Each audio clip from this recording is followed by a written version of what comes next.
This is the Team Objection Podcast for May 23rd, 2023, episode 576. And, well, first of all, let us know if you can hear us all out there in YouTube land. We'll say hello. And second of all, you could tell from the episode title, which I thought was very clever, ruthlessly clever, that we have two things with tiers to talk about. One, the end of the Suns season. Actually, probably won't be many tiers, even if it had just happened. You kind of already heard that we were sort of resigned to our fate in the last episode. And then we're going to talk a little bit of first impressions of Tears of the Kingdom. There will be mild spoilers, but nothing serious. We'll stay away from anything super heavy. In fact, for the most part, we're going to be talking about things you can experience in the first 2 or 3 hours of the game, so nothing too heavy there. But let's start with the Suns wrap-up. We have to do it because it's the end of the season, and there's no Sean, but I don't know that he's necessary for this. So, like we kind of talked about at the end of the last episode, we were off last week. 2 weeks ago, the Suns had just leveled up the series 2-2, and yet we weren't super excited for a few different reasons, and some of those reasons came to fruition, and we lost the next two. Yeah. Also, out there in YouTube land, you have to let me know if you hear a super bad echo, because I tried plugging in headphones to make this go away, and then they didn't work. So that's my life right now. It's just a mess of disgustingness. So anyway, so question Suns. Yeah, I remember talking about two people before Game 6, and being asked the question, "How do you feel?" If it, we've won 2 games at home. How do you feel? I'm like, it doesn't matter. Even if we win Game 6, we're not winning Game 7. And I think the performance of the Nuggets against the Lakers has really solidified that. As far as the Nuggets were just really good, and maybe the Lakers had a bit of an easier path. I think they faced some flawed teams, but still, they they made it, and the Nuggets are just really, really good. Yeah, and I don't think they've gotten enough credit. We know the Heat didn't get enough credit, although they also sleptwalked through the entire regular season, so I don't know how much credit they deserved before this run. They deserve plenty now. They are losing to the Celtics, so it might not be 2 sweeps in the conference finals, which frankly is a little embarrassing for the NBA. But anyways, to the original point, Denver, yeah, I mean, I talked all season that I was not a believer in their defense. I don't know that I'm a believer. However, they have solved the formula much in the way that the Suns needed to, not this year or recently, but in the mid-2000s, which is elite offense and average defense. Because I don't think their defense is great still, but they were 15th in the regular season, and that's all you need if you're going to be elite offensively, because the last time we saw them, I guess they were like 26th defensively. Now they were missing players, and they were still playing awful players like, I don't know, Facundo Campazzo. So, it's different. But the point is, that team never had a shot because they couldn't defend worth a lick. Now they have defenders around Jokic, and Jokic is playing better defense to his credit as well, to where they can't be abused on that side of the ball, and they can pick you apart offensively. It's a tough team. Yeah, it's tough, and it does not help that we decided to have a coach that just said, offensive scheme? Nah, we don't need that. We've got 2 superstars. Let's go. That bothered me a lot. We talked about it a couple weeks ago in that, but the idea of Booker and Durant have to be great. It's yeah, you can do that for stretches, but you also need to, I don't know, have a better offensive game plan. I just didn't see it. And so, Monty lost his job for it. So there we go. Yeah, and that's asking a lot. We talked about how fun it was just to watch Booker transcend into what appears to be superstardom. We'll have to see what next season holds, and that level is not going to be sustainable for any long period of time, regular season or playoffs. We also know that Durant was a bit of a question mark all year, and the ankle stuff after he got traded to the Suns, I think, certainly didn't help. You can talk about rhythm, you can talk about learning plays. 0.5 is easy enough conceptually, and we even mentioned Durant's the most plug-and-play guy in the league. The fact remains that was a tough task for anybody, even Durant, because he basically played 8 games. And yes, there are a few practices, but for the most part in the regular season, you don't have a lot of chances just to be all right, today is just a practice day. We're just going to run through some offensive sets and get everybody up to speed. The regular season doesn't really afford that. So we mentioned I didn't feel like this was the window only, which is why I was a lot less stressed. If this was a rental of Durant, then this would be I don't know, apocalyptic. We didn't win and now Durant's gone or whatever. It's the first of 3 years to come. And there are still severe question marks about what to do with this roster, how to improve it. Do you trade Paul? Do you release him? Do you trade Ayton? Where else can you find help? There's a lot to be figured out in this offseason, but I'm at least taking some hope from the fact that you give a full offseason to get everybody healthy, and then a full training camp with whatever roster's coming in to hopefully be prepared for a really big year next year. Yep. It has to come in. I mean, the coach has to get in. The coach has got to be the right hire, has got to be able to implement a system and take that and have the roster that you're going to run with basically for the season in training camp so we can push it out. We had that continuity from 21 to 22, which was really nice and I think helped us a lot in the regular season. Obviously, it ended in a epic failure as far as 22 goes in the playoffs with Game 7 against the Mavs, but I think that if you look at us, who do we trade? Do we trade Paul? Do we try to release him? I think releasing Paul is not a great idea because I think you can find other avenues potentially to trade him down the road. You don't free up cap space necessarily by just releasing him. So the only thing you can do is if you have a plan to have a couple mid-level guys that we can then afford under the apron by releasing Paul, then maybe. But other than that, Ayton, I think, is your best bet to try to get some depth because we need depth and we need players who can be here and can fill a role that we didn't have in the playoffs last year. And maybe ones that play hard every night and without It's so hesitancy. sad. Without hesitancy, because it's not so much effort with Ayton. Like I talked about a couple weeks ago, is to me, I'm realizing more and more. It's just he doesn't know what to do in certain situations, and he freezes up. Yep. And I think I've talked about it before is I get that to an extent if you're not confident in yourself, if you are questioning, and especially in basketball where every decision needs to be instantaneous and you can't think about it. And if you start thinking, you're already a step behind. So if he's doing that and has that confidence shaken that he just doesn't know what to do, man, he's got to have another opportunity under a lower pressure situation to really just figure that out. And we've seen this before in Phoenix. To me, a cautionary tale here is Goran Dragic. Now, Dragic was not a number one pick, so it's not the same situation. But we all remember Goran Tragic, which isn't even how you say his name, but still, I mean, it rhymed sort of. It looked the same as far as the words go. And if anything, Dragic was in his own head in a way where he was trying too hard. And again, I'm not saying Aiden doesn't try. But what I mean is, like, he was like, oh, I'm going to figure something out. Yeah, you. And so, again, he wasn't letting the game come to him, but his way of compensating for that was like, well, we're just going to try even harder and make even more mistakes. And it took basically Alvin Gentry being like, all right, you're not getting yanked when you do that. You're going to have to figure it out. He was a bench player trying to find a bigger role. Ayton has always been a starter since he came into the league because he was the number one pick.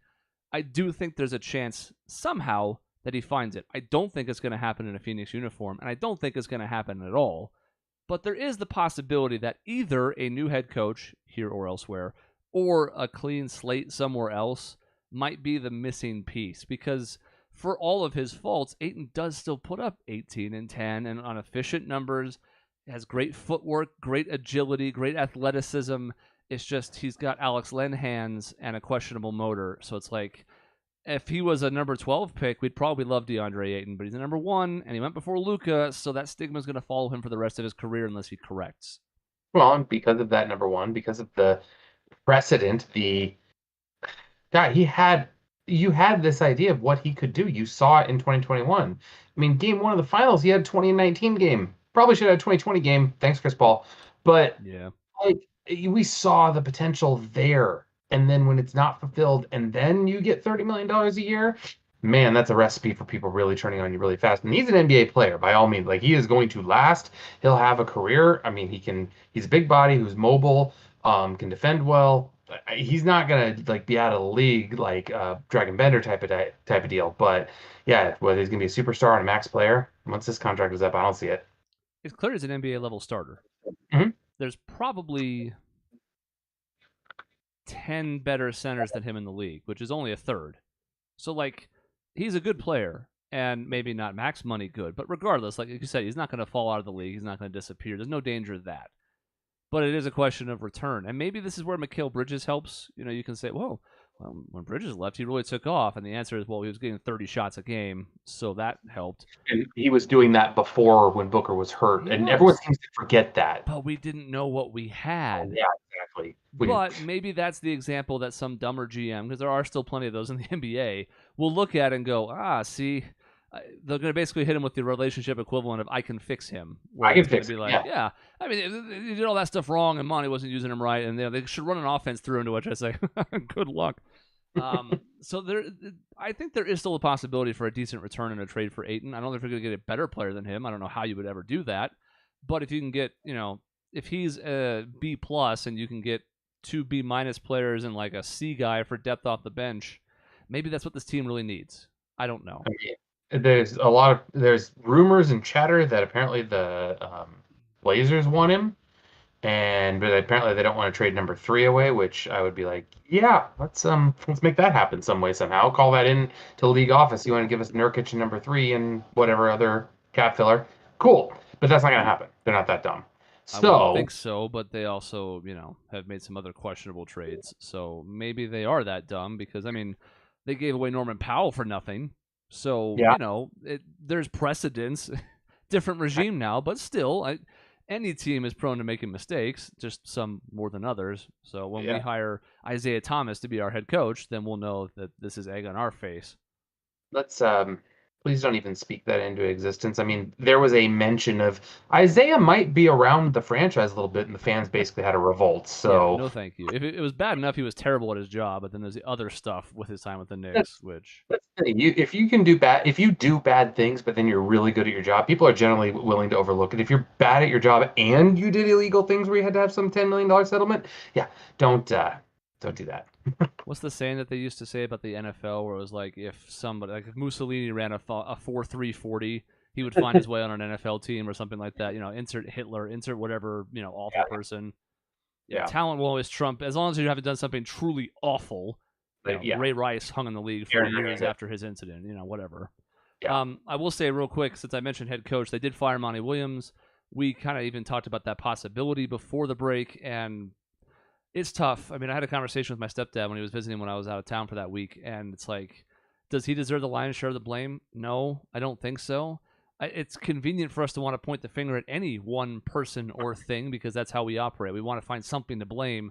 I think he deserves a plurality of the blame because he was not a good in-game coach, and his X's and O's were lacking in many ways, but there's still no questioning the individual, the culture he brought. So, I was a little sad to see the news, but I also feel like even the best head coaches lose locker rooms if for no other reason than the atrophy of time, to where you just kind of start tuning somebody out. Rick Carlisle is probably one of the best coaches in the league. And eventually Dallas is like, yeah, no, you got to go. The only exception, ironically enough, is still in the playoffs, which is Eric Spoelstra. And I guess Popovich, but even then, it's a little bit different. Popovich is kind of like the elder statesman of sorts, so it's kind of like he's just going to be there until he's done.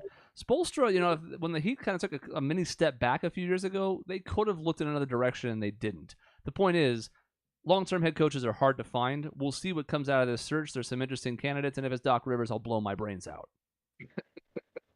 I don't get the appeal of Doc Rivers at all. I don't understand why he was so valuable to the Clippers that they wanted him 10 years ago to bring him in to be, Lob City's mentor.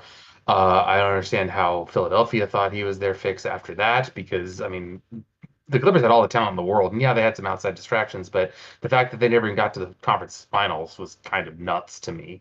Then now he gets let go from Philadelphia despite having the MVP on his team, despite having a solid lead in the second round of the playoffs and the big bugaboo of Milwaukee out of the playoffs, and yet doesn't beat Boston after, I think they won game 5, didn't they? They were up 3-2 and lost game 6 and 7. Is that right? I think so. Yeah. So again, he's got the history of blowing leads. He's blown 3-1 leads. He's blown 3-2 leads. I just don't get it. He seems like not a guy that players want to play for and guy that hasn't had a lot of success. So 6 and 10 in game 7s in his career. Which, first of all, is a ton of Game 7. 16?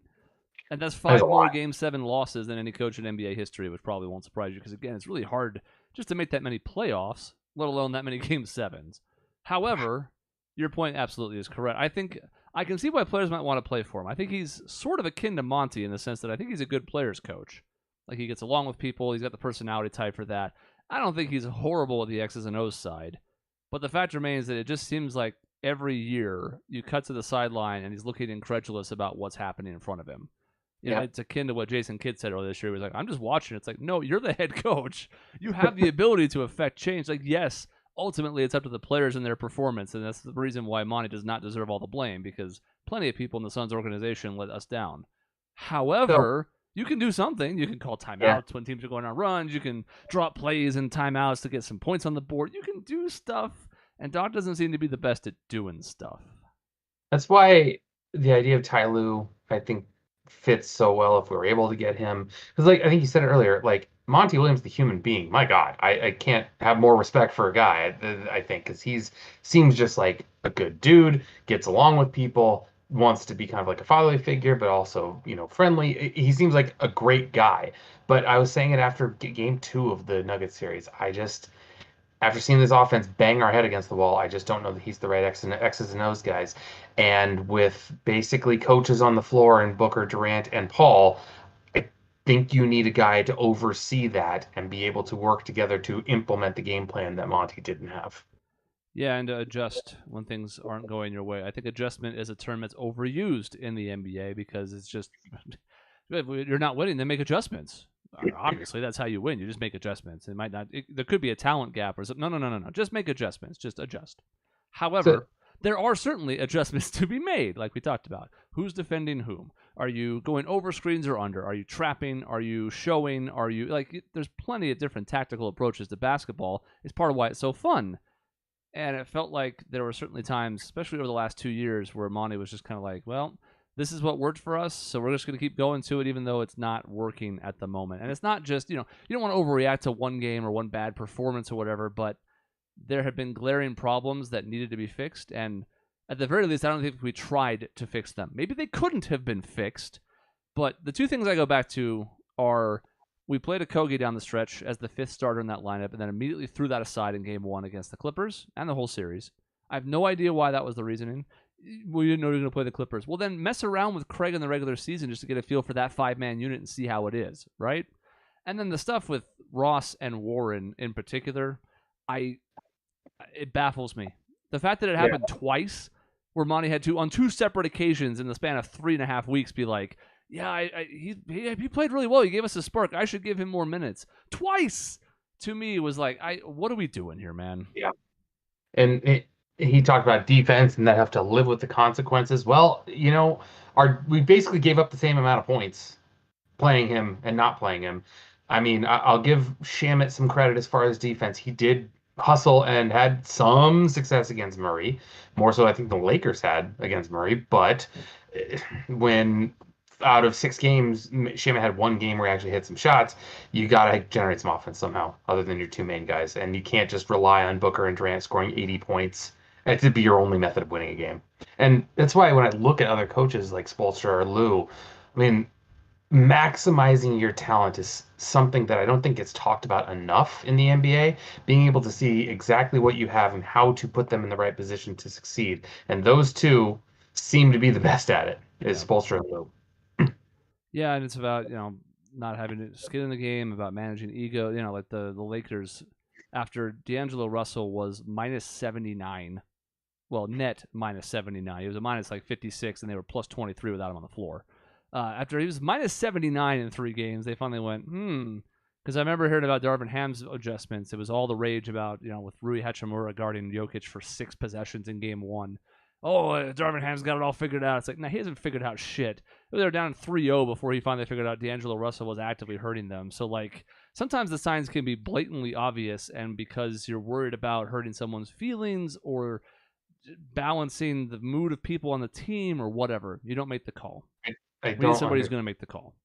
I have heard that so much where it's like, all right, our big adjustment is that this guy's going to guard this guy. It's like, dude, if you didn't figure that out prior to the series, it's not gonna fix everything. It's gonna maybe have a short-term effect, but it's not gonna fix it. Like Landale played great defense on Jokic for about 5 quarters, and he was active. And it wasn't like when Jokic started to figure it out more. It wasn't like it was because Landale wasn't playing hard or trying or whatever. The difference is he's not very good. There's a reason why he sometimes didn't play at all. And I like Jock. I hope he comes back. But there's a reason why he's not the starter. And for all the critics of Ayton, and we've been among them recently, you could tell when he wasn't on the floor in Game 6, our defense was fucking terrible. Because he's the anchor. And for all of his faults, he covers up a lot of those holes with his ability to kind of guard the perimeter, etc. Like his ability to guard the pick and roll at the point of attack is unlike almost any other big in the NBA. So when these things happen, there's usually a clear reason. We can see it as fans, and we're stupid sometimes. We think we have things figured out, and we don't. But sometimes the answers are exactly what they are. It's Occam's razor. It's look at this thing. Look at D'Angelo Russell. They're going at him on every play, and he's shooting 1 of 8. Maybe he should play less. I don't know. Well, and that's something that Jason Kidd did last year when we played him in the series. Which, by the way, how does Jason Kidd still have a job? Like that was surprising. It doesn't make any sense. It takes 3 years. The first year, it seems like it's going well because this happened in Milwaukee and in Dallas. So the first year, it goes well. And the second year, it starts to fall apart, and everybody goes, I don't know about this. And then he's going to get fired next year.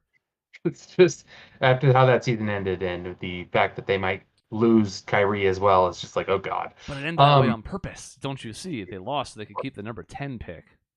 Glad that they got that. Anyway, then looking at what his adjustment was, though, is we had that whole series where we went at Luka defensively. Like it was like, okay, there were jokes about Luka's the pigeon. You're the one that you're going after. He's the mark. And then what did Jason Kidd do after getting burned by that? Oh, hey, why don't we just blitz Devin Booker and force someone else to beat us? And Monty didn't adjust to that at all because they just started being like, okay, Booker's got it. 2 guys, boom, move the ball around. Oh, you can't? Oh, now you can't target Luka anymore. And a little bit of that was also personnel, because even if they had figured out, okay, well, we got to figure out a better way to get people on this 4-on-3 outlet from the trap. It's like, okay, well, who's that on that roster? Probably should have been more Chris Paul, but, whatever. The point is, like you said, sometimes the answer is right in front of you, and for the coaches that fail to find that adjustment, the most obvious ones, it's going to be a short-lived experiment. Yeah, probably should have been Mikal. If we could just take today Mikal and transport him back to that Mikal, we probably have a championship, but whatever, can't do that. So well, if we could do that, we could bring 25-year-old Chris Paul over here. Yeah, there we go. That would solve a lot of problems, too. Sure would. We'll have more on the Suns across the offseason. It's going to be interesting around, the trade deadline, the draft, not so much, but there's also going to be a head coach thing at some point. Unless we get the number 3 pick somehow. If we get the number 3 pick for Ayton, the number 3 pick. Stop. Well, Scoot Henderson or Brandon Miller, yeah, it's not going to happen. I know. But Nick Nurse, Frank Vogel, although only Shams has Frank Vogel, so that's weird. A Kings assistant coach, one of the Suns' main assistant coaches, Kevin Young. I would personally like Nick Nurse out of all that, but we'll see, I guess. There's other teams interested in Nurse as well, since a few different high-octane opportunities opened up at the same time. Mm-hmm. I'm very much I said that before Monty was even fired, that I thought Nick Nurse is the one I would probably want. Guy just won a championship a couple of years ago. Seems to be able to maximize talent. Who knows? But it all depends on also who we get out of this season, because we're going to have a lot of roster turnover. He's also cut from the Tom Thibodeau cloth of playing players 42 minutes a night, so we'll see how that goes. Well, that's great when you have a 35-year-old Kevin Durant. Perfect. Sounds great. Go well, I think, especially if he's surrounded with no depth. What could go wrong? But we'll dissect all that as it comes up over the course of the offseason. There's a long road ahead. Hell, the finals don't even start till June 1st, and that they could go as late as June 18th if that were to actually get extended and not be the shortest series of all time. At the very least, we know there's going to be some basketball between now and then, because Boston did end up winning, so they're not going to both get swept. Congratulations to Boston for maybe getting gentlemen swept instead of swept. Good for them. No, but Chris, they go back home now, and they're going to win at home. Then all you got to do is win Game 6, and then you got Game 7 at home, and anything can happen. And then everybody will say what a good series it was. Yeah, I hate when people do this. It's like, well, this could happen, and then if this happens, then this could happen. Like, yeah, that's your odds decrease each variable you enter into this equation, right? Mm-hmm. Yeah. It would be a great comeback if it ever happened, and everyone would say what a great series it was. But man, it's there's a reason Boston it's never happened. Teams know about coming back from 3-0. Yeah, one of them. Yeah, a long time ago. Yeah. So let's talk a little Tears of the Kingdom. Since we're not going to cry over the Suns, because at least for me and Sean, I think we both felt like the writing was on the wall. I didn't. It's funny. I wasn't pissed. Game 6, I wasn't that mad. Game 7 last year, I was catatonic. And one of the playoffs this year, you were catatonic. Because I knew Game 1 that we weren't going to move. I just saw it right there. I'm like, okay, no, we aren't the championship contender I thought we were from Game 1. Even though we made it farther, we weren't that. So that's why I was pissed that game. Anyway, Tears of the Kingdom. Some people have played it. More than 10 million already. Well, they've bought it. Maybe they haven't played it. I don't know. I haven't watched them. But a lot of people bought this game, and that shouldn't be surprising. Nintendo's pedigree when it comes to its first-party titles has always been pretty solid, turns out. The major heavy hitters have always delivered in spades. And it turns out that if you take a game that was already successful, and many, not me, would call the best game ever made, and then improve on it and throw in like the impossible machine and just let players play around with physics and build shit and have fun and crucify Koroks, that you just take a formula that's really strong and make it better. Now, I think there are certainly a couple things that are going to give me pause on this game, but we'll get to those in a minute. So with early impressions, I'm about 4 hours in. I haven't had a lot of time via like travel and whatnot, but just with the very beginning, so the prologue and maybe the first time you touch down at Hyrule, spoiler, and maybe the depths. Like, what are your thoughts so far on what you've gotten through? So yeah, I've gotten through the prologue, gotten down to Hyrule. I haven't got any touched the depths yet. Um, it's interesting what I'm feeling with this game is that the beginning was actually really difficult because I felt like I was playing Breath of the Wild still because it looks identical for the most part and new land and stuff. So I would jump off a ledge and then hit the button to do the paraglider. I'm like, where's my paraglider? Where is it? The whole intro. I'm just like, I hate this. Um, and then playing through the first part was actually I thought a little frustrating. I get that you got to teach these new mechanics and that it was there and you had to go through this whole thing to teach that. I didn't find it as fun. However, once I got down to Hyrule, I did feel a lot of this. Okay, this is Breath of the Wild. I really enjoyed it. This is the same land. A lot of the same characters are showing up. I'm coming through a lot of the same type of notes, but in a different twist. It's kind of interesting to see the aftermath of Hyrule when Calamity Ganon fell and how it's changed since then. So I have actually really enjoyed this part when I've gotten down to Hyrule and been able to like start getting through the game. I haven't done any dungeons, any parts like that. It's interesting that you're kind of just finding shrines out in the distance and marking them again.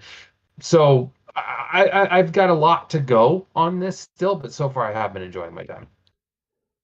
Yeah, I'm kind of with you. Prologue's super interesting. I always appreciate when games give you a reason to depower in sequels, or even just reboots of a sort. Like, hell, Metroid Prime, you start off as a pretty well-packed Samus, and then get slammed into a wall and Ridley and blah, blah, blah, and you lose all your power-ups and have to get them back. So, when the game boots up and you have 30 hearts, you're like, oh. Now, it's not going to last.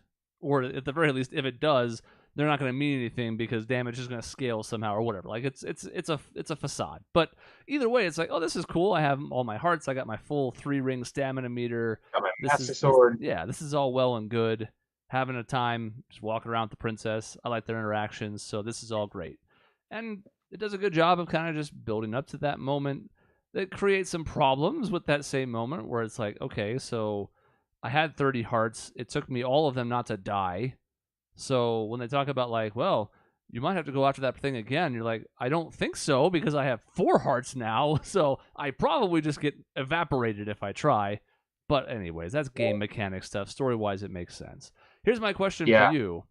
You mentioned like it's interesting to see the world again, and it does obviously have many familiar trappings from Breath of the Wild. Is this really a sequel? It feels. Is it? Because I don't feel like too many characters are actually acknowledging anything that happened around the calamity. It's interesting. Yeah, you make a good point. That almost feels like a continuation more so than a sequel. But it's also all the characters or majority of the characters in that game grew up with the calamity. They basically it's out there, yeah, it's there. And outside of the people of Hyrule, it didn't seem to actually affect the towns that much. And the towns don't seem to be affected that much anymore, as long as you stayed away from Hyrule. And now Hyrule Castle's in the sky, and everyone's not really effective at outside of Hyrule. So I don't know how much it actually affected everybody. It was like this looming threat that's not there anymore. But if the looming threat never appeared, I don't know. So I don't know. You make a valid point, but also I don't know how much people actually cared about it in that town. Yeah, I guess that is part of it. And look, I mean, to be clear, I think Nintendo's done a smart thing here in that they're not tying everything to it so you don't have to have played it.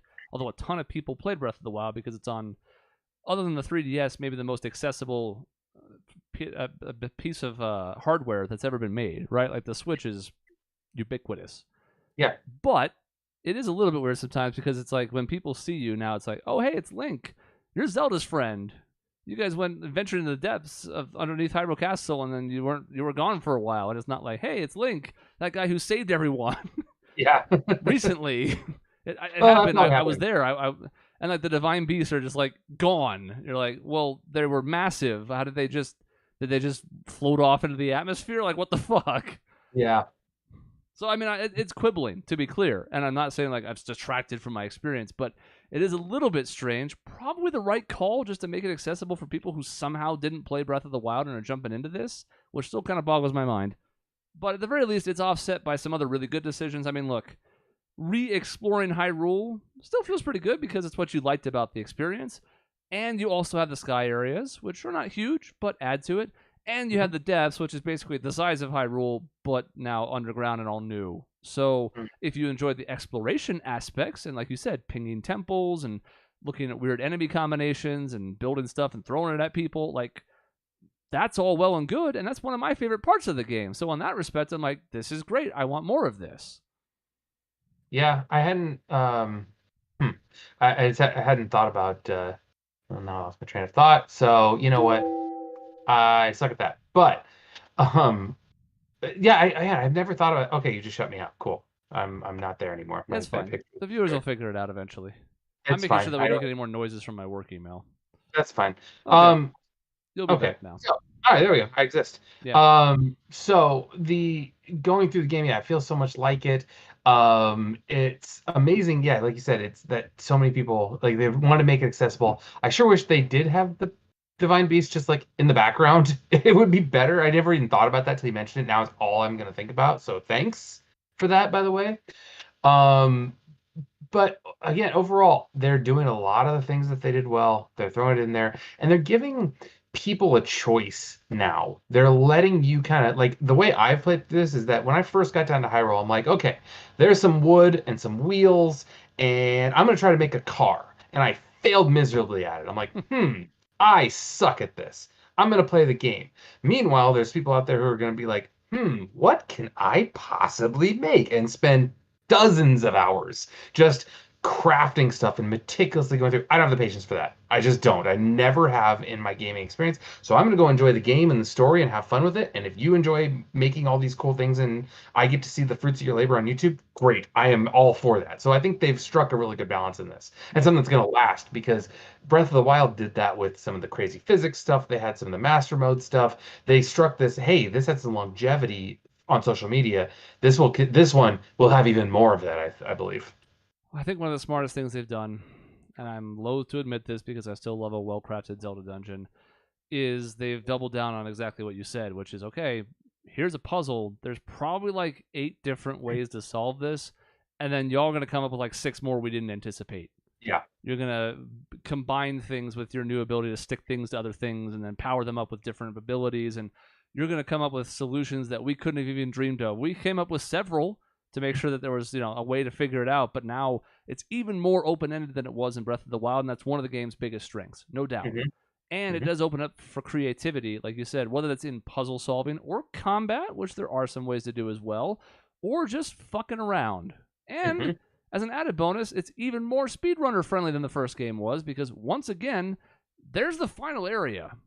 Once you get through the prologue and you jump out of the sky, you're like, there it is. Probably shouldn't go there yet if you're a casual player, but you could if you wanted to. Go check it out and die. You'll learn something. But if you're really good or you really know how to exploit the game, you can also use that to your advantage. So it's kind of like a sandbox, which is a word we used to describe like Grand Theft Auto with, right? Like, oh, this is big open world and you can do all this stuff in it. But it's never been more sandy than this. There's so much you can do and so many different ways to approach it. On the fact that you've got the layers, you've got the completely different experiences in Hyrule, in the sky, underground. Like you've got all these different things that will fulfill your desire to explore, will fulfill your desire to just go through the story, which will fulfill your desire to experience new things.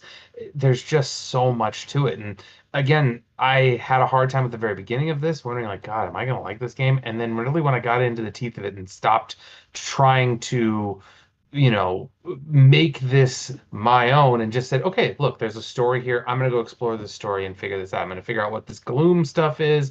I'm going to go try to fuse a couple of weapons together and figure out, hey, I've got things that'll work that don't break as easily. That's one thing that now I've thought about. They kept the breaking mechanic, but changed it in such a way that you're like, okay, we know you don't like things that break on you, and you maybe got this great sword. Well, how about I give you 15 items that you can attach to this stick? And then you just make your weapon. And when it breaks, you got another stick hanging out right there and 14 more weapons to hook onto it. It's kind of genius in a way.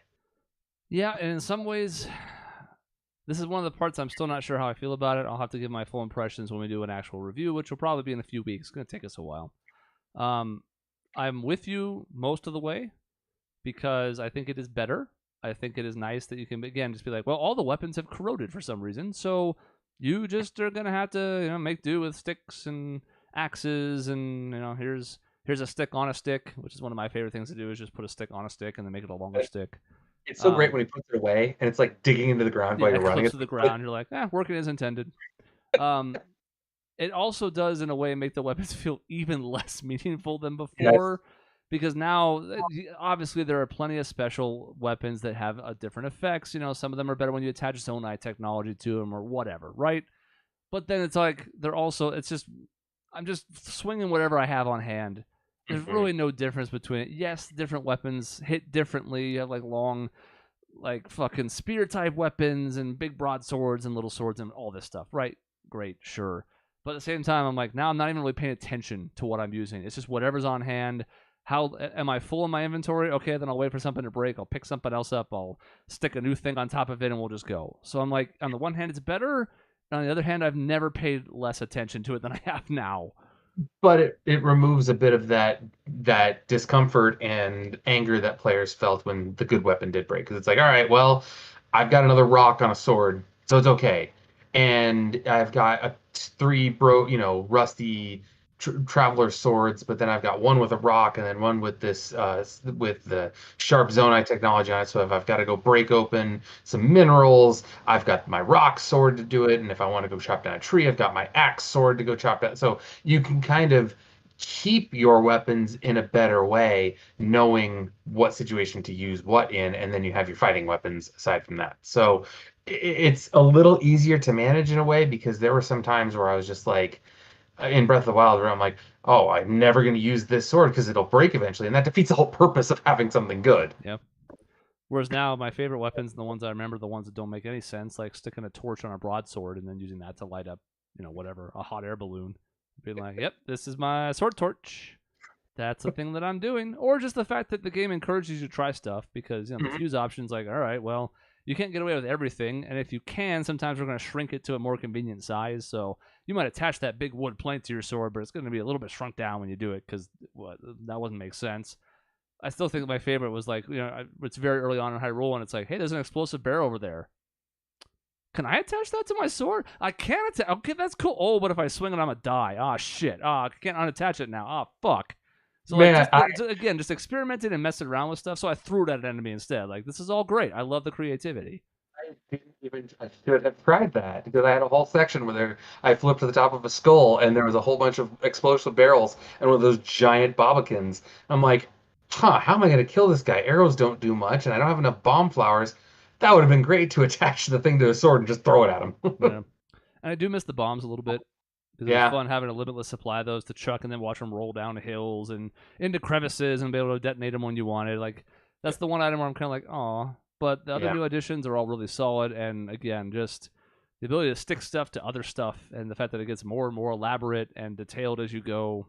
It's a massive win. And even though they reused the engine from Breath of the Wild and many of the resources like we talked about, you can see why this game took so long in development. Games in general do in the modern age, but this in particular, I'm like, yeah, no, I can see why this took 6 years. That's fair. Many, many things can break, and the amount of testing I imagine that they had to do on this, so you didn't have this game-breaking thing with this level of flexibility that they've put into this game is kind of crazy to me. I mean, I know I've solved a couple of the shrines in ways that they probably didn't intend me to because of just brute force. And so it's kind of cool in a way. Yeah. So, we have a ways to go. Neither one of us is super far into it.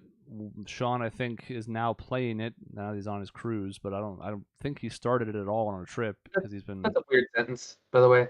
Oh, he's on a cruise, so he's playing video games. I get the idea of like wanting having some time to relax and maybe on the airplane or if you're driving, playing there. If I'm on a cruise, I don't want to play video games. I want to go do something cruise related. I don't know.